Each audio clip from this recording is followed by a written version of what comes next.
ಅಂದ್ರೆ ಇಂದು ನಾ ಹಾಸ್ಪಿಟ್ಲದೊಳಗೆ ನೋಡಿನ ನನಗೆ ಅವಾಗ ಗೊತ್ತಾಯ್ತು ಇದು ಬಹುತೇಕ ಭಾಳ ದಿವಸ ಹಿಡಿದ್ರೆ ಇದು ತಯಾರಿ ಆಗಿ ಇದು ಇಲ್ಲಿ ಆಗ್ಯದ ಅಂತ.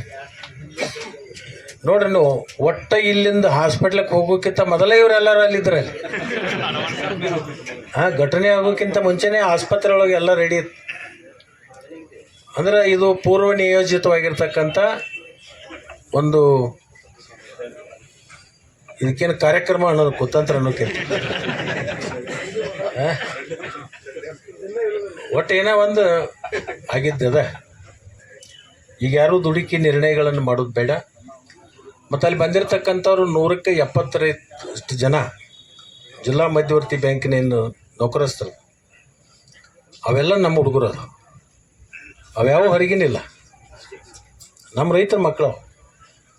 ಪಾಪ ಅವಕ್ಕೆ ಒತ್ತಡ ಪ್ರೆಷರು ಎಲ್ಲ ಇರ್ತದೆ. ಅನಿವಾರ್ಯವಾಗಿ ನೌಕರಿ ಮಾಡ್ತೀವಪ್ಪ ಅಂತಂದ್ರೆ ಅವ್ರೇನು ಮನವಿ ಕೊಡ್ತಾರೋ ಏನು ಪ್ರತಿಭಟನೆ ಮಾಡ್ತಾರೋ ಅದನ್ನು ನೋಡೋಣ. ಅದಾದಮೇಲೆ ನಾಳೆ ಏನು ಮಾಡಬೇಕು ಏನು ಬಿಡಬೇಕು ಅನ್ನೋ ತೀರ್ಮಾನ ನೀವೆಲ್ಲರೂ ಕೂಡ ತೀರ್ಮಾನ ಮಾಡಿರಿ. ಅವಾಗ ಕೊನೆ ನಿಮ್ಮ ತೀರ್ಮಾನ ನನಗೆ ಕಿವಿಮ್ಯಾಗಿಟ್ಟು ಮುಂದುವರಿಯುವಂಥ ಕೆಲಸ ನೀವೆಲ್ಲರೂ ಮಾಡಿರಿ ಅಂತ ಹೇಳಿ ಈ ಸಂದರ್ಭದಲ್ಲಿ ನಾನು ನಿಮ್ಮೆಲ್ಲರಿಗೂ ಕೈ ಜೋಡಿಸಿ ವಿನಂತಿಯನ್ನು ಮಾಡ್ತೀನಿ.